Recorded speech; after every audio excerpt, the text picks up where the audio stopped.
Und wenn die großen Kolonnen unserer Bewegung heute siegend durch Deutschland marschieren, dann weiß ich, ihr schließt euch den Kolonnen an.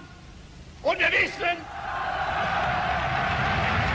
vor uns liegt Deutschland, in uns marschiert Deutschland und hinter uns kommt Deutschland. Unbelievable. Unbelievable. Those pictures were on every wire service. American officers throwing a party for Hitler's number 2 man. What was the commander thinking? I'm told it's a code of honor among airmen that transcends politics. And brains, apparently. The commander was reprimanded. And Ike has ordered that Goering be treated no differently than any other prisoner of war. Excuse me? I finagled some real coffee from the Chief Justice's office. Elsie's the best scavenger in the entire building. You shouldn't have gone to so much trouble. Oh, coffee's no trouble. Now a set of tires, that's another story. I still can't believe he's gone. For me, it was like losing a father. Truly. Whatever I have, whatever I am, it's because of Roosevelt. I was in London seeing Churchill when the news came. With the end of the war in sight, the president had sent me as his confidant to discuss a rather tricky subject. What to do with captured Nazi leaders. What was Churchill's opinion? He said they should be summarily shot for crimes against humanity. What's your opinion? Well, I think if it's a crime for the Nazis to shoot people without a trial, how could it be less so for us to do the same thing? That's Truman's feeling exactly. And Churchill now shares that view. Surprisingly enough, so does Stalin. You're talking about a war crimes trial, which they attempted after the last war and it completely unraveled. Because it had no weight. But this will be an international tribunal comprised of the 4 powers, America, England, France, and Russia. President Truman wants the best prosecutor in the country, one with a reputation for being tough, but impartial. He wants you, Bob. I haven't prosecuted a case in years. President Roosevelt chose you for the Supreme Court because of your integrity as a prosecutor. That's why Truman has picked you for this, because he wants a fair trial, not a legal lynching. I like it right here, Sam. I mean, this would mean I would have to step down. Temporary leave of absence. You'll be back in 6 months, maybe 7. Is the president aware of the fact that I'm completely opposed to the death penalty? Yes. He's not concerned because he knows you'll do whatever is right. As you know, a fair trial means an uncertain outcome. If we don't prove the defendant's guilt, we'd have to let them walk, even if we could smell the blood on their hands. Do the Allied powers understand that? And Truman does. You'll have a chance to make it clear to them. The trial is yours to create, Bob. You get to set the rules. Hire the staff, find the setting. You even get to pick the defendants. This trial could unravel, too. Like the last attempt, if it is poorly planned, if it is unsound legally or morally. Or it could establish a basis for conduct among nations that would alter history for generations to come.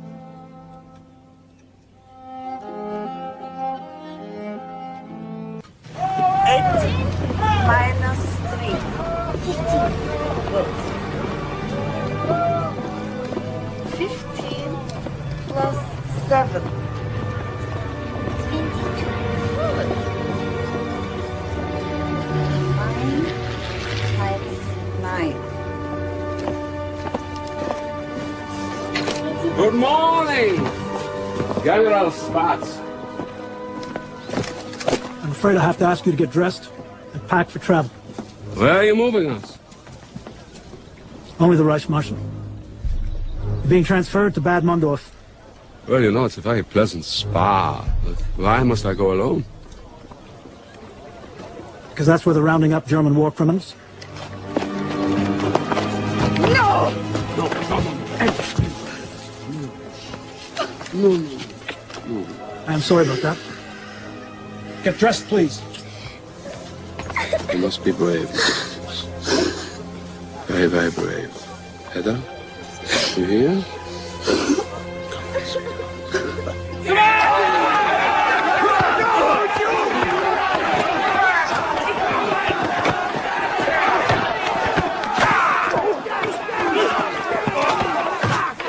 Know who you are. It's the Jew butcher of Krakow. And we've seen the camps too. That cheap bastard.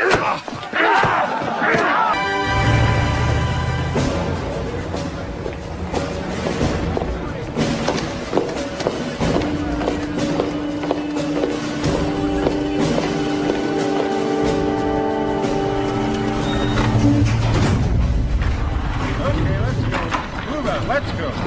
Over there. Line up over there. Come on, let's go.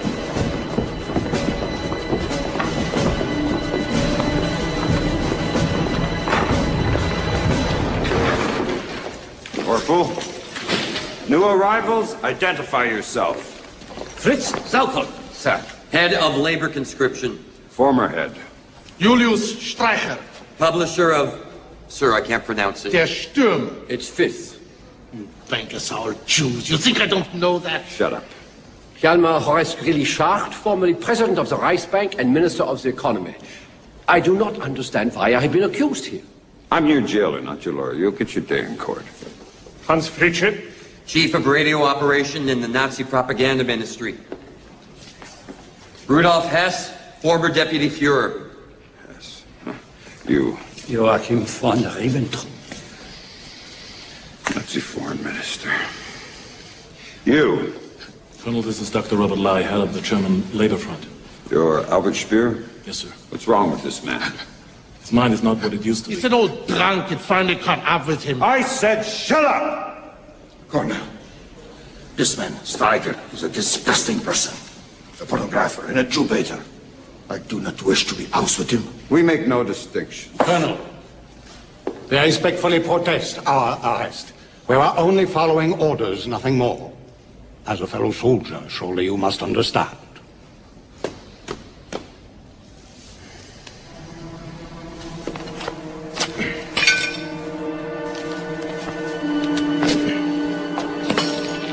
Now you're no longer a soldier. You are all war criminals. All of you. Lock them up. These Nazi bastards. Where's the guard?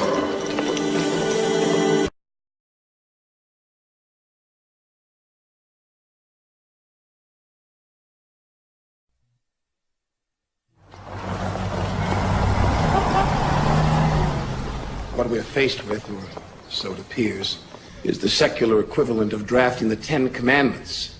Now, each nation has its own criminal statutes, but for the world at large, none exist. None are necessary. We're trying war criminals whose guilt is unquestioned by the governments we represent. General, if we're going to have a trial, it must be based on law. It must be a fair It trial. must only determine degree of guilt and appropriate punishment. A completely fair trial with opposing counsel, direct examination, and cross-examination. Precisely. Before judges that act as referees. As in a sporting match? That is not the way it is done in my country. No, in France, lawyers merely help the accused prepare a defense. They have little role in the court itself. In the United States, a defendant is entitled to his lawyer's most aggressive representation. Yes, as in Britain. You would allow a man such as Ernst Kaltenbrunner, responsible for the Gestapo, concentration camps, for killing millions of innocent people, to stand before a court of law and declare himself not guilty? That is precisely what we would allow. 20 million of my people were killed by these fascist criminals. Half of them civilians, killed without mercy. How many died in Washington this way, Mr. Justice Jackson?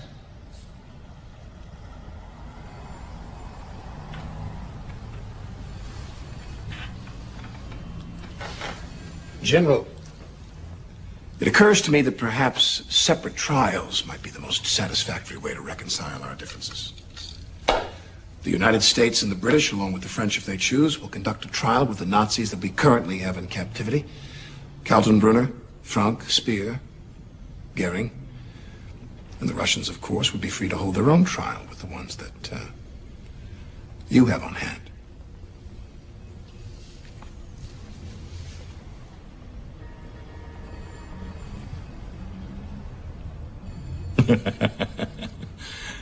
There is no need to be so impulsive. We are, after all, allies. We must try to bridge our differences. Ladies and gentlemen, please, a salute to my colleagues in the law. How fortunate we are to be in a profession where we may speak our minds. Not like diplomats who must behave like dogs on a leash. To the law. To the law.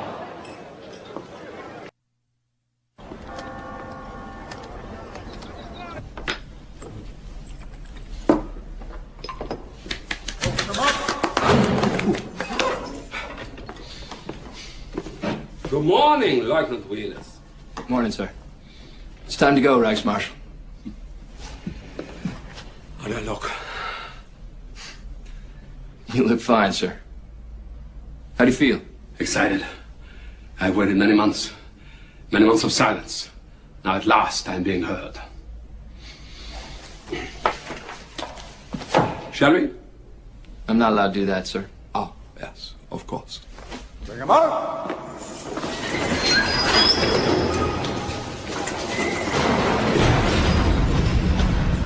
Up!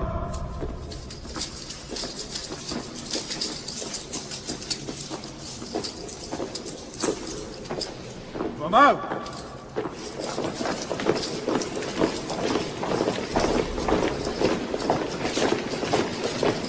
All right, Sergeant. Search the cells.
Sir Geoffrey, with my respects. Bless you, little. After you.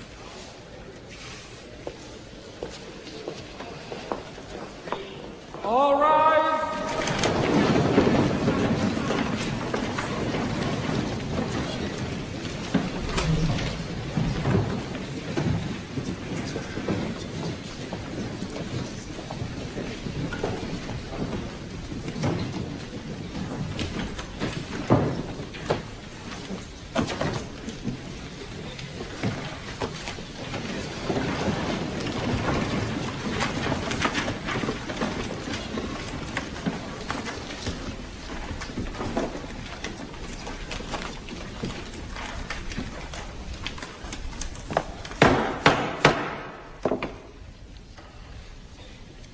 This trial, which is now to begin, is unique in the annals of jurisprudence.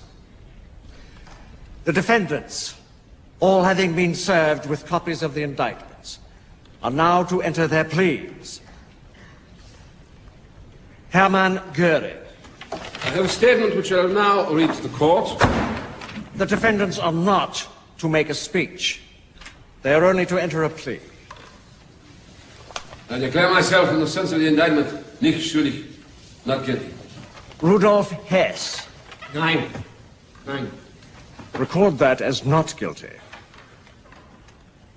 Joachim von Ribbentrop. Nicht schuldig.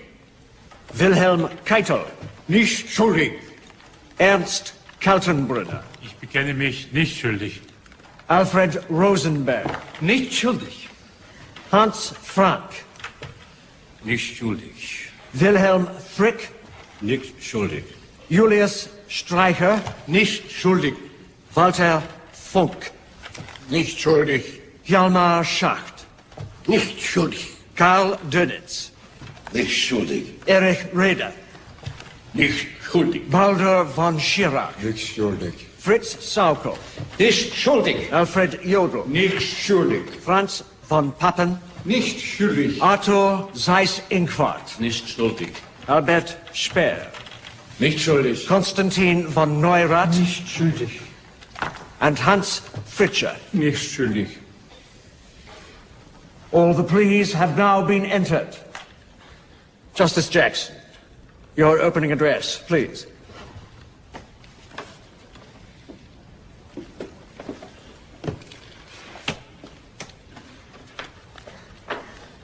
May it please your honors. The privilege of opening the first trial in history for crimes against the peace of the world imposes a grave responsibility. The wrongs which we seek to condemn and punish have been so calculated, so malignant, and so devastating that civilization cannot tolerate their being ignored because it cannot survive their being repeated. That four great nations, flushed with victory and stung with injury, stay the hand of vengeance and voluntarily submit their captive enemies to the judgment of the law is one of the most significant tributes that power has ever paid to reason.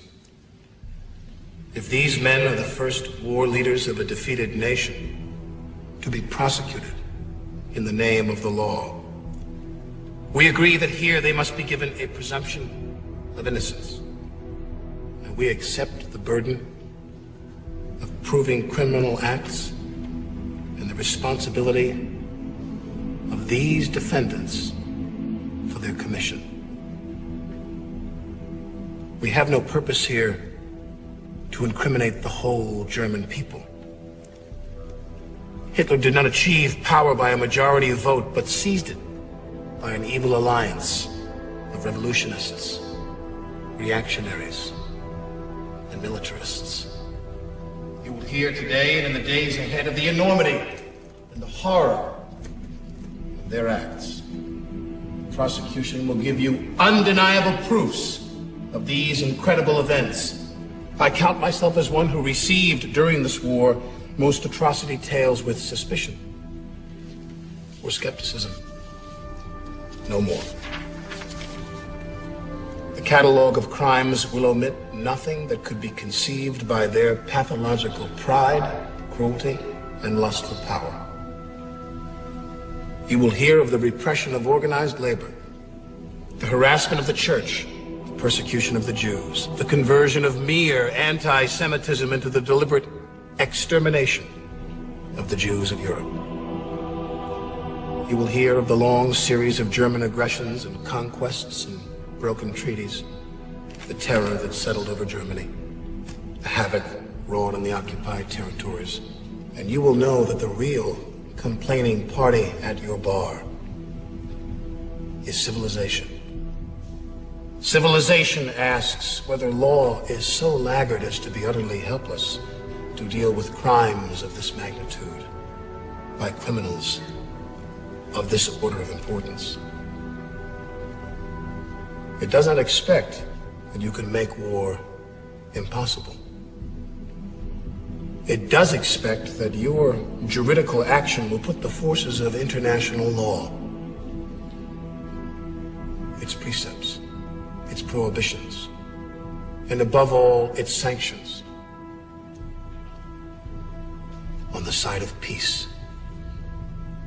so that men and women of goodwill in all countries may have leave to live by no man's leave underneath the law.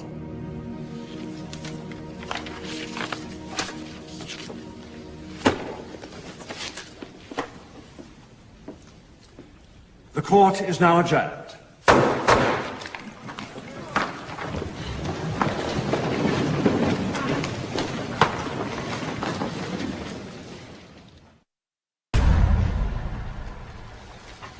Your Honors, I would like to read into the record document 294 PS, which describes manpower initiatives and how they were directed. Mr. Justice Jackson, you have already read into record 8 nearly identical documents on this subject. Do you really feel it necessary to introduce a 9th? I do. Yes, Your Honor, I do. Very well. Please continue. Document 294 PS begins as follows. Leute, I have come to the conclusion that the sentences are already being carried out. Justice Jackson means to bore us to death, and he is succeeding beyond his fondest hopes. Now the Führer, what a speaker. At a rally here in Nuremberg, he held an audience of 250,000 people in the palm of his hand for an entire afternoon. As legal strategy, your documentary approach has been unassailable. But as drama, it is, I regret to say, absolutely stultifying. Well, as you know, it's not meant to be an entertainment. It's meant to be a trial. And it's ours to lose. A trial is a show, Robert. And like it or not, it's a show. And those 4 learned men sitting on the bench are as impressionable as any audience. You're pushing for witnesses? Witnesses will give this trial a human face. One compelling witness can outweigh a ton of documentary evidence.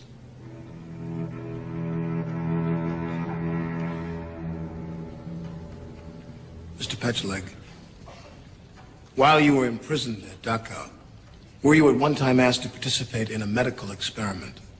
Yes. And the Nazi doctor who supervised that experiment, Dr. Rascher, did he ever explain to you its purpose? He said the Luftwaffe had a problem, that its pilots shot down over the North Sea often survived the crash into freezing waters only to die later after being rescued. The purpose of the experiment was to prevent these deaths.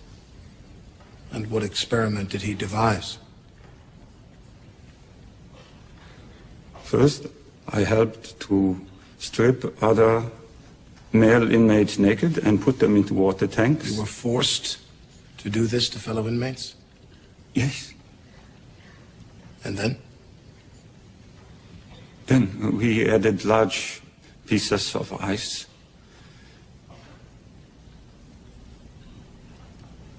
We put thermometers into their rectums to make sure the men were freezing. Then some of them we plunged into hot water, others in warm water, others we put next to naked female inmates so the doctor could learn which method would best revive them.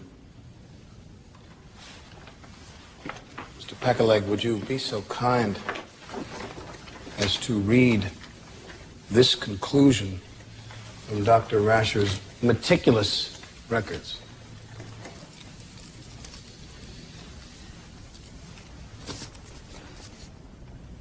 Rapid rewarming was in all cases preferable to slow rewarming, because after removal from the cold water, the body temperature continued to drop rapidly. Rewarming by animal warmth was too slow. Thank you. Mr. Petcheleg, do you recall whatever became of the subjects of Dr. Rascher's experiments on behalf of the Luftwaffe?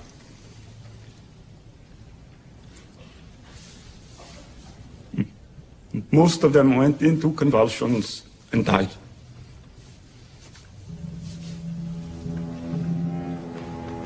Thank you. In 1942, I was arrested, interrogated, and then ordered to sign a false confession. I refused. The German officer threatened me. I told him, I'm not afraid of being shot. He said, we have means at our disposal that are far worse than being shot. Please continue, madam.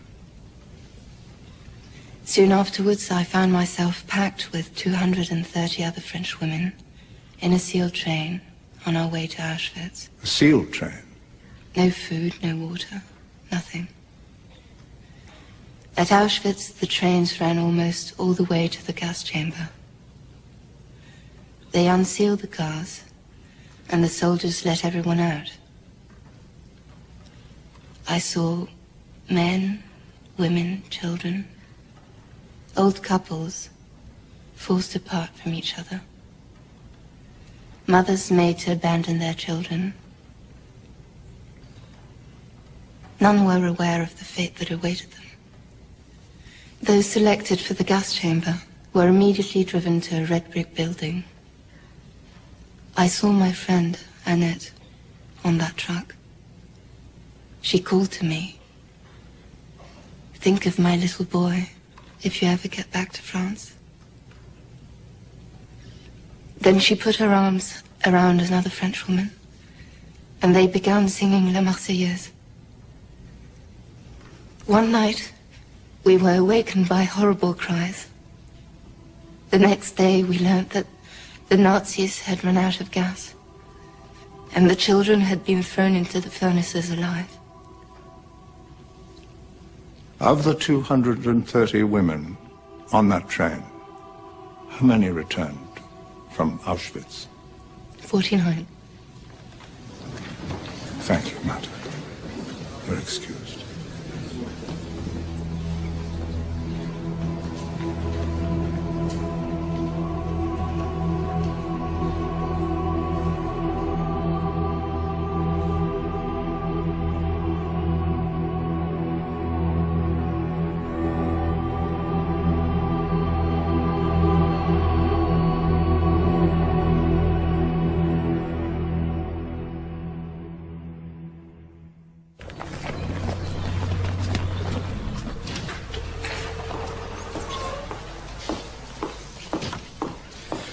There you are. The film came in late last night, and I was up until dawn watching it. Now, very few people have seen this film.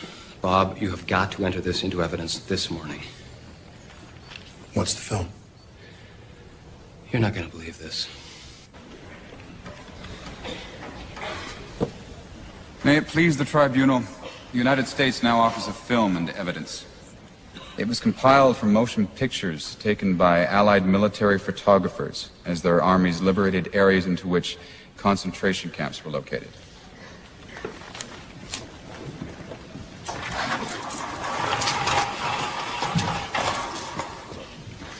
Go.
All right.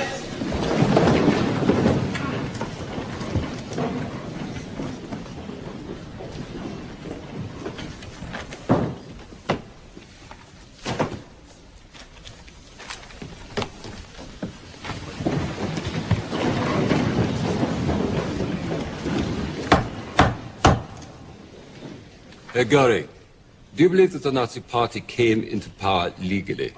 I do. And I'm happy to explain in detail the history of those first elections, but I will add that once we came to power, we were determined to hold on to it under all circumstances. We did not want to leave this any longer to chance, to elections, and to parliamentary majorities. It had always been our plan, once we came to power, that we would eliminate the Reichstag, dissolve the regional parliaments, and individual rights.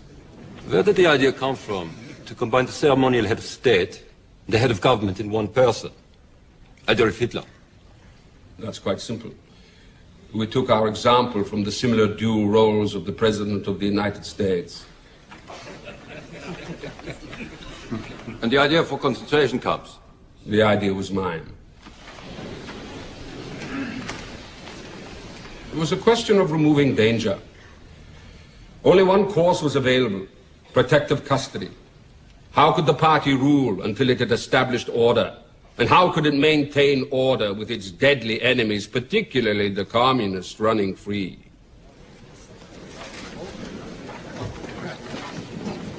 No further questions.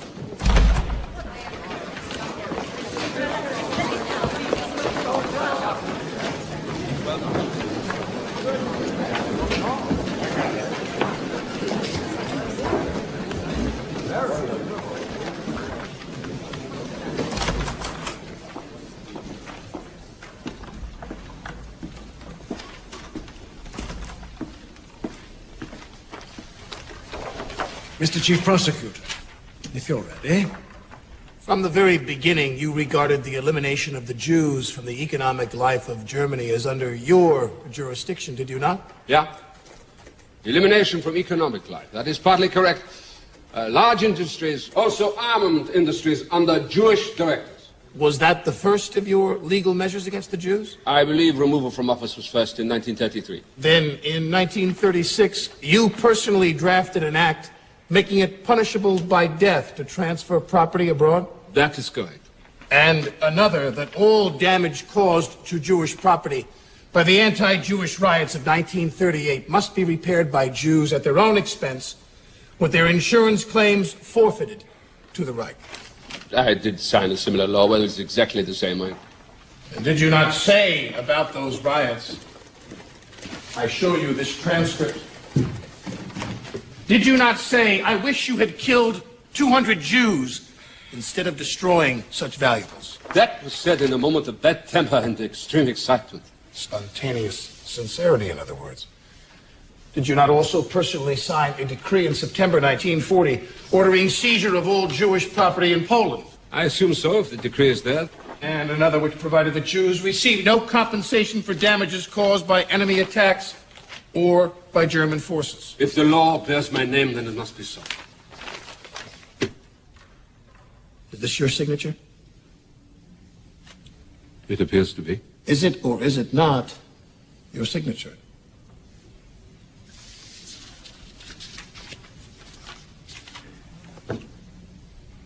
It is.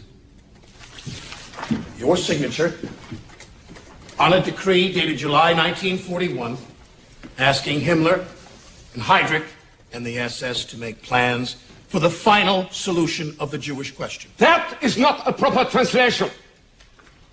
I said total solution, not the final solution. These are your words to Himmler.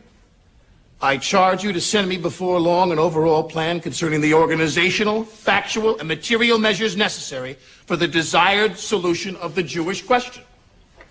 Is that an accurate translation of what is written in this order from you to Heydrich and Himmler? That had to do with immigration and evacuation of the Jews. And you ordered all other government agencies to cooperate with the SS in the final solution of the Jewish question, did you not? There's nothing in there about the SS. This document states you personally ordered all government agencies to cooperate with the SS. You sent this letter to SS Truppenführer Heydrich. That doesn't mean that the SS had anything to do with the solution to the Jewish question.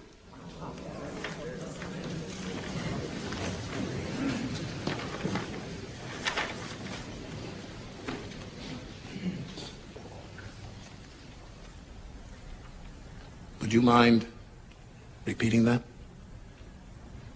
I must say this clearly.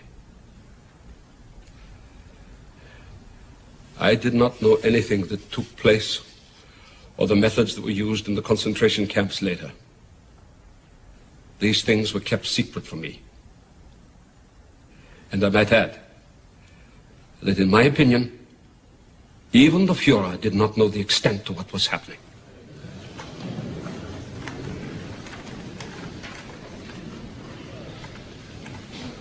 Witness, there is evidence before this court that nearly 10 million people have been exterminated.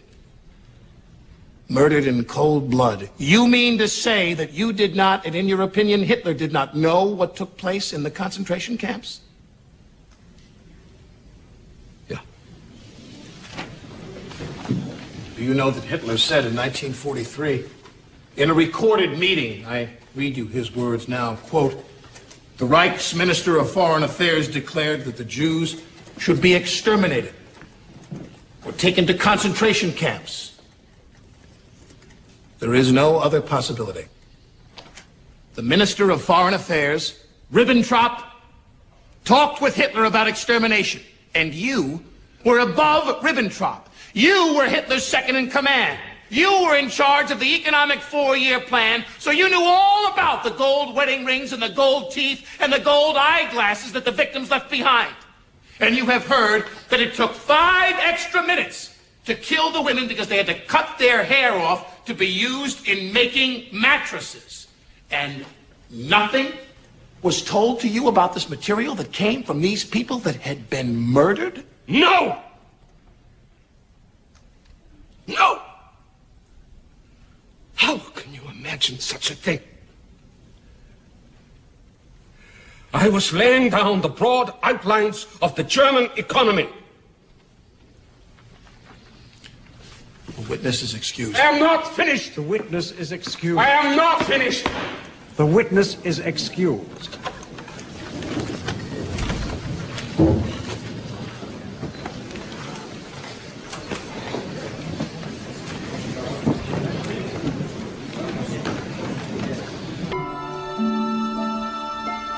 Hello, America.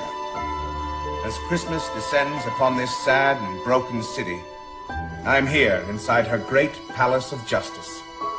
And on this Christmas Eve, as we're filled with thoughts of peace on earth, it is here that the future of peace may well be determined.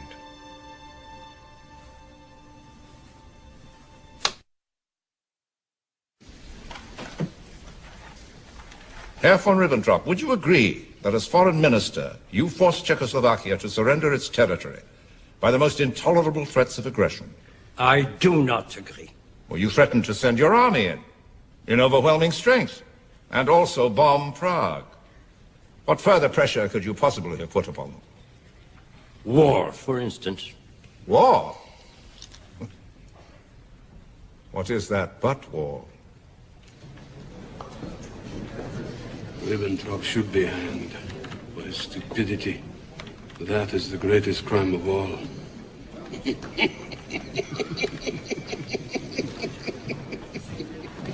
In your newspaper, Herr Schreiker, you wrote that the Jews are a nation of bloodsuckers and extortionists.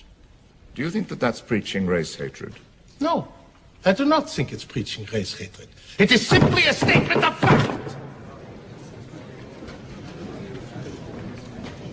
Dr. Funk, you were president of the Reich Bank during the war. I was, yes. And you accepted unusual deposits into your bank, didn't you? I do not know what you refer to. I am referring to deposits sent to you by the SS from concentration camps. I have no knowledge Inside the Reich Bank vaults, there were literally piles of jewelry. Gold watches, gold earrings, gold eyeglass frames, and gold teeth. Many people deposit valuables in the bank, and the bank is not required to look into them. Prior to 1939, exactly how many of your customers deposited their teeth into your bank?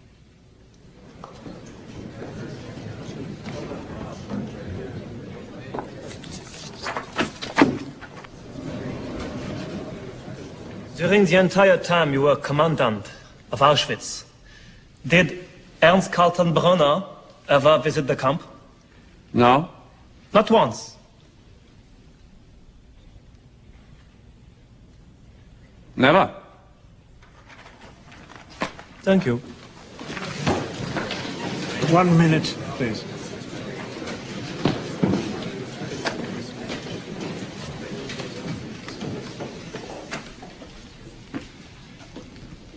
Mr. House, how long were you the commandant of Auschwitz concentration camp? From the beginning. And what was its purpose? At that time, to house prisoners who were being held in protective custody. And after that? I was called to Berlin by my boss, Reichsführer Himmler, in 1941, and he informed me that the Führer had ordered the final solution of the Jewish question. I was not sure what I was supposed to do, so Adolf Eichmann advised me to visit a camp at Treblinka to learn from its operation. And what did you learn there? Actually, I was not impressed. It was taking the commandant there 6 months to eliminate 80,000 Jews using monoxide gas. I had a better idea. One of my Auschwitz guards had accidentally sniffed a chemical disinfectant called Zyklon B, and had passed out immediately. It occurred to me, if a little of this chemical killed lice, enough, perhaps, would kill a human. I tested it on Soviet prisoners of war locked in a room, and it worked. Within 3 to 15 minutes, they were dead. And then? I built gas chambers to accommodate 2,000 inmates at a time, compared to Treblinka's 200. And I built 4 large ovens to cremate the remains. It became possible to eliminate 10,000 people in 24 hours. But that was at peak operation, which was exhausting for my staff. On the average, we would dispatch 2,000 people a day. How many men did it take to dispatch 2,000 people a day? I had a staff of approximately 3,000 men. And during your tenure at Auschwitz, how many people did you dispose of in this fashion? Approximately 2.5 million.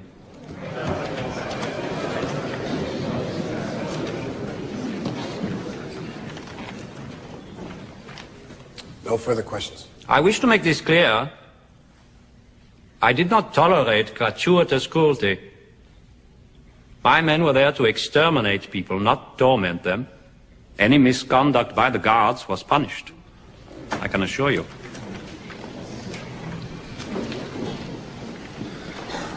The witness is excused. Court is adjourned until 9 o'clock tomorrow morning.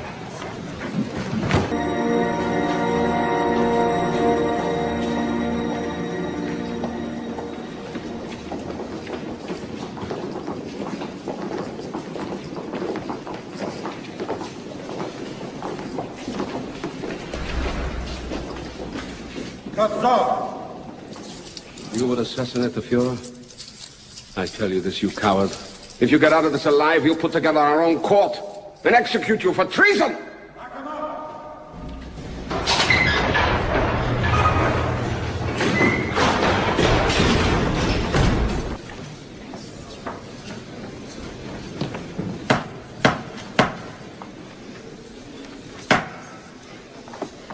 I call on the Chief Prosecutor for his closing argument.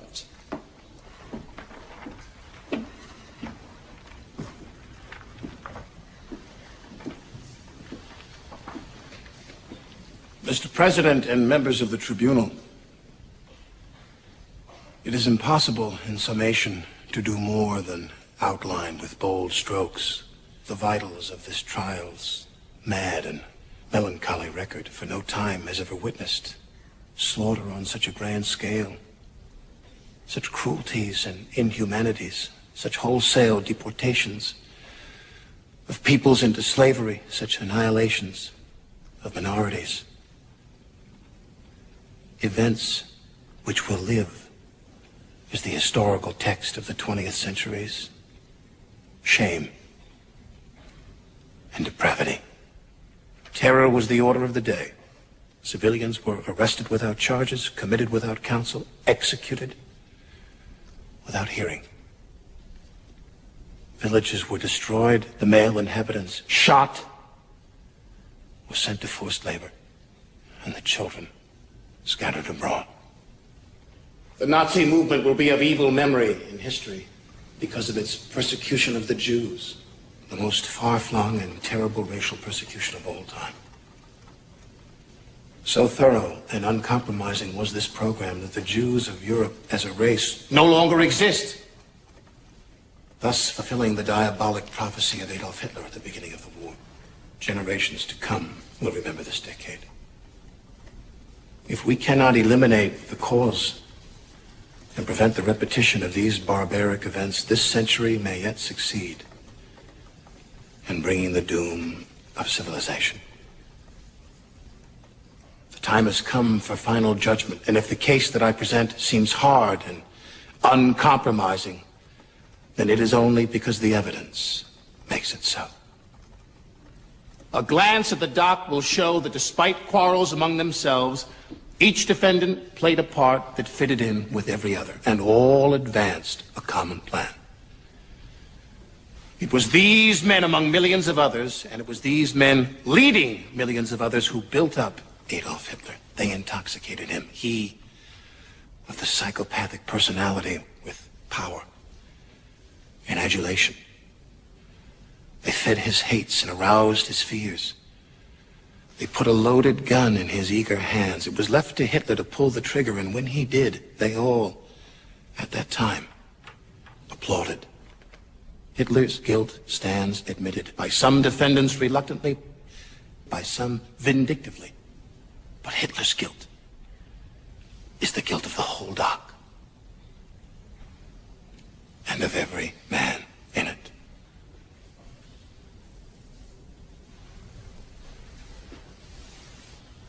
These defendants now ask this tribunal to say they are not guilty of planning, executing, or conspiring to commit this long list of crimes and wrongs. They stand before the record of this tribunal as blood-stained Gloucester stood by the body of his slain king. He begged the widow as they beg of you. Say I slew them not. And the queen replied, then say they are not slain, but dead they are. If you were to say of these men that they are not guilty, it would be as true to say that there has been no war. There are no slain. There has been no crime.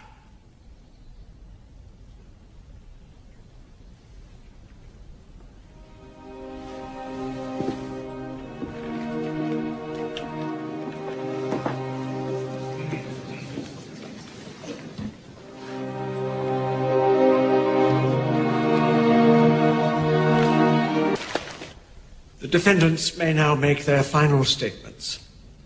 Defendant Hermann Göring.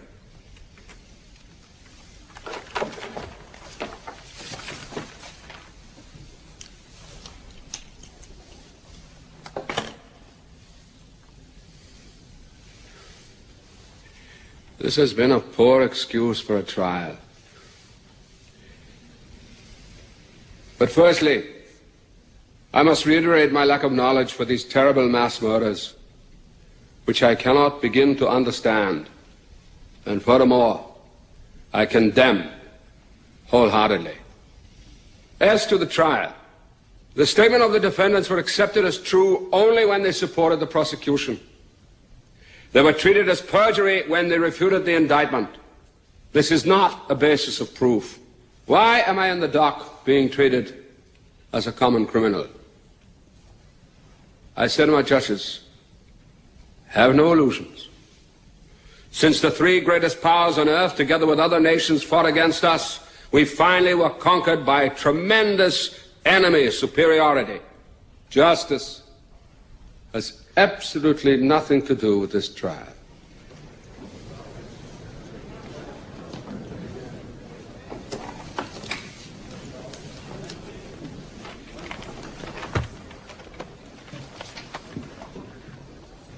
Defendant Albert Speer.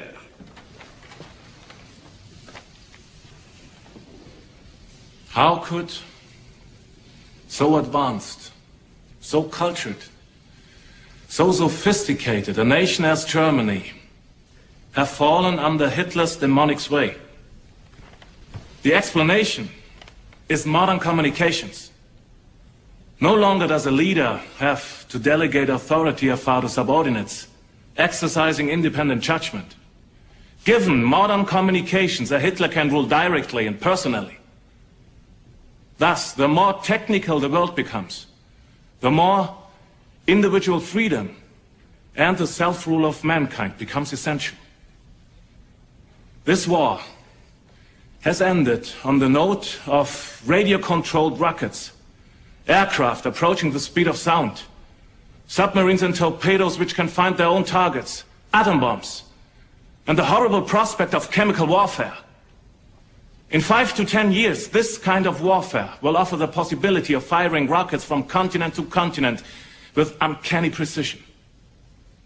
Through the smashing of the atom, it will be possible to destroy 1 million people in New York City in a matter of seconds with a rocket serviced by perhaps 10 men. A new large-scale war will end with the destruction of human culture and civilization. That is why this trial must contribute to the prevention of such wars in the future. A nation believing in its future will never perish. May God protect Germany and the culture of the West.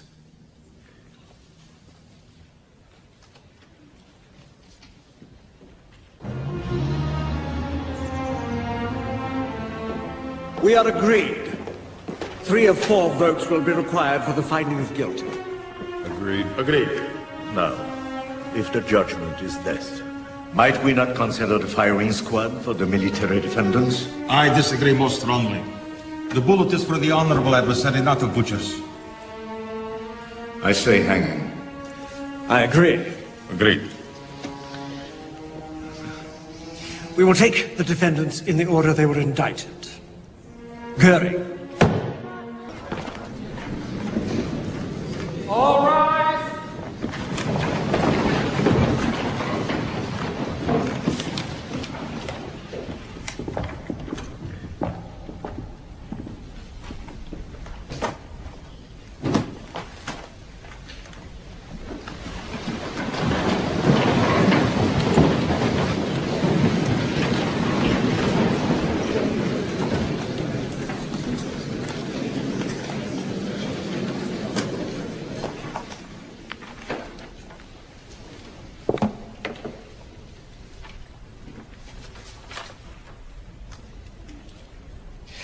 Each defendant will stand, as his name is called, to hear the judgments on the 4 counts applicable to him, and the sentence, if found guilty on any of the counts. The counts, numbered 1 through 4, are conspiracy to commit aggression, the commission of aggression, crimes in the conduct of warfare, and crimes against humanity. Defendant Hermann Göring.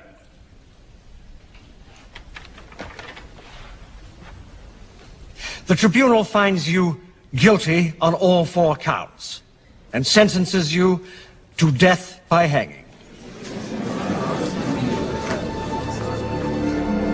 Rudolf Hess. On the charges of crimes against humanity, the tribunal finds you not guilty. But we find you guilty on counts 1 and 2, and thereby sentence you to imprisonment for life. Admiral Wilhelm Keitel. Guilty on all 4 counts. The tribunal sentences you to death by hanging. Defendant Hans Frank. The tribunal finds you guilty on counts 3 and 4 and sentences you to death by hanging. Julius Streicher. Guilty on count 4, crimes against humanity. Death by hanging. Defendant Schacht. The tribunal has come to the conclusion that the evidence against Hjalmar Schacht has not been established beyond a reasonable doubt, and therefore finds that Schacht is not guilty on this indictment. Quiet, please. The defendant, Karl Dönitz, guilty on counts 2 and 3. The tribunal sentences you to 10 years imprisonment. Foreign Minister von Ribbentrop. Guilty on all 4 counts. The tribunal sentences you to death by hanging. Ernst Kaltenbrunner. Guilty on counts 3 and 4. The tribunal sentences you to death by hanging. Baldur von Schirach. Guilty on count 4, 20 years in prison. Alfred Jodl. On all 4 counts, guilty. Death by hanging. Hans Fritscher. Not guilty. Franz von Papen. Not guilty. Walter Funk. Guilty on counts 2, 3, and 4. The tribunal sentences you to imprisonment for life. Defendant Fritz Sauker. Guilty on counts 3 and 4. Death by hanging. Defendant Albert Speer. The tribunal finds you not guilty on counts 1 and 2, but you have been found guilty on counts 3 and 4. Albert Speer, the court sentences you to 20 years imprisonment.